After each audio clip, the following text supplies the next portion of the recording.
무당들이 진짜로 귀신을 보고 진짜 귀신을 받고 그럼으로써 영혼과 사람들의 그런 어느 정도 한과 그리고 아픔을 좀 달래줄 수 있는 그런 능력을 가진 진짜 무당들이 있을 수 있어요. 나는 무당 쪽을 잘 모르니까 있을 수 있어요. 근데 무당들이 진짜 많잖아요. 정말 그렇게 능력 있는 무당들이 있는데 그 무당들 중에 한 몇 명이 사기를 치다 걸리는 거야.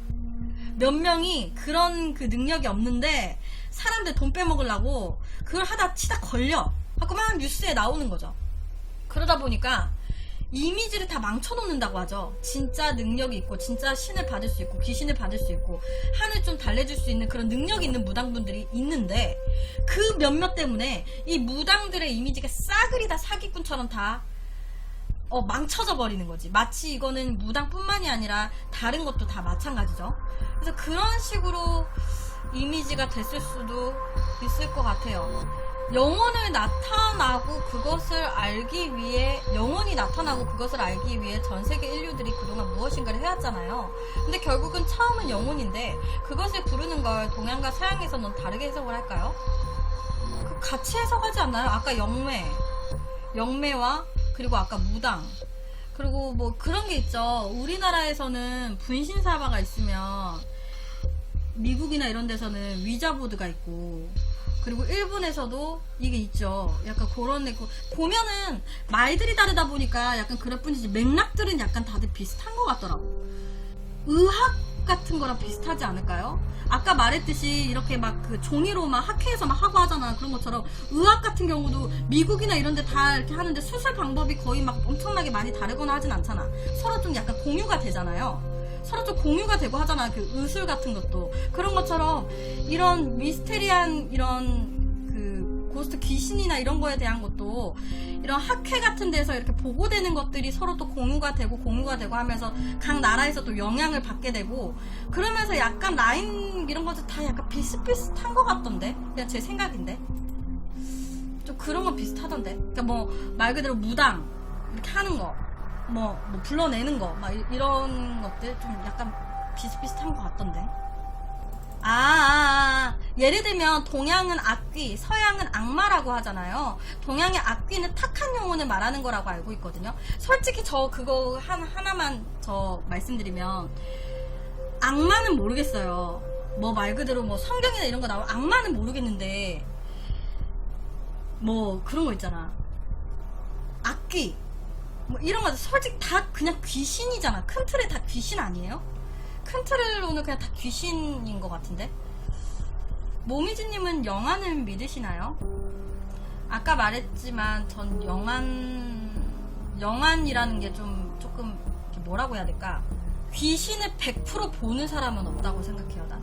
그러니까 귀신의 모습을 볼 수는 있을 것 같아. 근데 그게 뭐 하하 같은 경우에도 막 TV 나와서 많이 얘기했잖아. 귀신을 본 것 같다. 연예인들도 막 귀신 썰들이 있잖아. 근데 그런 사람들 보면 매번 늘 할 때마다 귀신들을 보는 게 아니라 어느 순간 휙 했을 때 뭐 그 귀신을 본 것 같아. 뭐 아니면 내가 뭐 가위에 눌리면서 귀신을 봤어. 늘 귀신을 보는 게 아니라 뭔가 이렇게 돼서 가끔씩 이렇게 보잖아. 그런 건 가능하다고 보는데 정말 막 그 44철 365일 귀신을 본다라는 건 솔직히 난 잘 모르겠어요. 그건 잘 모르겠어요. 근데 이제 사람이 피곤하거나 이럴 때 헛것이 보인다고 하는 게 또 있다 보니까 뭐 그게 진짜 귀신을 안 보다가 뭐 어느 순간 한두어 번 볼 수도 있을 것 같고 뭔가 그럴 수는 있을 것 같아. 근데 아예 막 나는 늘 보여 이거는 난 잘 모르겠어요. 무당은 귀신을 계속 볼 수도 있겠죠. 제가 무슨 TV에서 봤어요. 저는 뭐 무당이 아니고 뭐 그래서 난 잘 몰라요. 전 1도 모르는 그냥 얘기하는 거예요. 근데 TV에서 본 거는 뭐가 있었냐면 어느 한 무당이 이제 페어 같은데 찾아가서 이제 막 그런 TV 프로그램이 있었는데 그 여자분이 뭐라고 얘기했냐면 귀신들을 보는 게 귀신의 그런 기들이 있대요. 각각의 기들이 있대. 나 잘 모르는데 이게 색깔이 있대. 색깔. 그래서 폐가 같은 데 가면은 그 여자 테마사 같은 경우도 가면 귀신의 모습이 보이는 게 아니라요.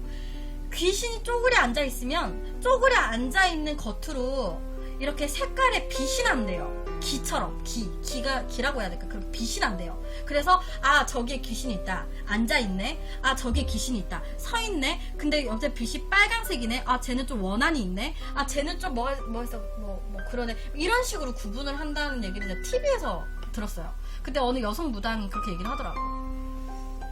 그래서 무당집에 가면 깃발들이 있잖아요. 그 깃발 색깔들을 잘 보세요. 검은색 깃발을 하는 무당집 거의 없어요. 왜냐하면 검은색 깃발은 정말 대단한 무당들만 하는 거니까요. 지옥은 마귀를 보내려고 만든 것이지 사람이 가면 예수님 울고불고 난리나. 빙의나 다중인격에 관해서는 외국 사례에 각자의 인격에서 배운 적도 없는 언어와 악기를 구사하는 그 사례부터 해결되면 좀 풀릴 것 같긴 해요. 이거 학회까지 보고된 거라서 신뢰성도 있고 너무 미스테리예요. 아 맞아요. 지금 말씀하신 거는 제가 미스테리에서 환생에 대해서 다루면서 얘기를 한 적이 있어요. 4살 막 이렇게밖에 안 되는데 자기가 갑자기 무슨 이상한 말을 하는 거야. 어느 다른 나라의 배우였다라는 얘기를 하면서 애가 막 다른 나라의 말을 해. 혹은 이제 태어난 지 얼마 안 된 애인데 어린 애인데 갑자기 막 피아노를 막 많이 막 엄청 잘 치고 걔가 꿈을 꿨는데 자꾸 뭐 어떠한 피아니스트 남자에 대한 꿈을 꾸는 거야. 그래서 이제 그 피아니스트의 이제 환생이 아니냐 막 이런 얘기도 있고 그런 게 있었죠. 그 부분에 대해서 진짜 저도 잘 모르겠어요. 사후세계도 난 잘 모르겠거든요. 그러니까 나는 어떻게 생각을 하냐면 흔히 말해 49제라는 게 있고 뭐 여러 가지 막 있잖아요. 막 그런 것처럼 사람이 죽으면 그냥 49제가 아니라 인간이 모르는 영혼의 기간이 있어서 어느 일정 기간 동안 이승에 머무르다가 말 그대로 환생을 하거나 그런 거 아닐까라는 생각을 조금 해요. 그러니까 사후세계 뭐 이런 게 아니라 그냥 여기서 내 만약에 죽으면은 그냥 이 세상에 어느 정도 있는 거야. 그래서 뭐 모르지만 어느 한 기간이 있는 거예요. 그래서 어느 한 기간에 갈 사람은 가고 뭐 있는 사람이 있고 간다라는 얘기가 저 사후세계로 간다는 얘기가 아니라 그냥 소멸하고 환생을 하든지 다시 태어나든지 이렇게 하는 거. 그러니까 뭐 사후세계라는 장소가 따로 있는 건 아닌 것 같다라는 생각을 조금 했거든요. 그냥 이렇게 있다가 사라지고 태어나고 그냥 있다가 또 사라지고 태어나고 이런 식으로 그냥 진짜 뭐 물건 같은 거 이렇게 진열해 놓고 팔리면은 없어지고 이제 다시 채워놓고 이런 것처럼 그러니까 물건이랑 비교해서 좀 그런데 그러니까 진열대 있으면은 앞에 음료수 가져가면은 뒤에 또 음료수로 채우잖아. 약간 그런 것처럼 가면 이제 그 다시 환생하는 거고 뒤에 음료수 채운 게 이제 새로 이제 사망하신 분들 또 이렇게 해서 채워지는 거 이런 식으로 되는 게 아닐까라는 그런 생각. 사후세계라는 게 따로 어디 가야 되는 게 또 있고 막 이런 거는 난 잘 모르겠더라고. 뭐 모르지. 사후세계 및 영혼에 대해 말하는 건데 꿈도 그쪽 세계를 연관하지 않을까 저는 생각해요. 그럴 수도 있죠. 환생도 어차피 귀신이 옮겨가는 거라고 생각이 됩니다. 다중인격 안 하셨으면 나중에 한번 다뤄주세요. 오케이. 다중인격도 제가 추후에 한번 다루도록 하겠습니다.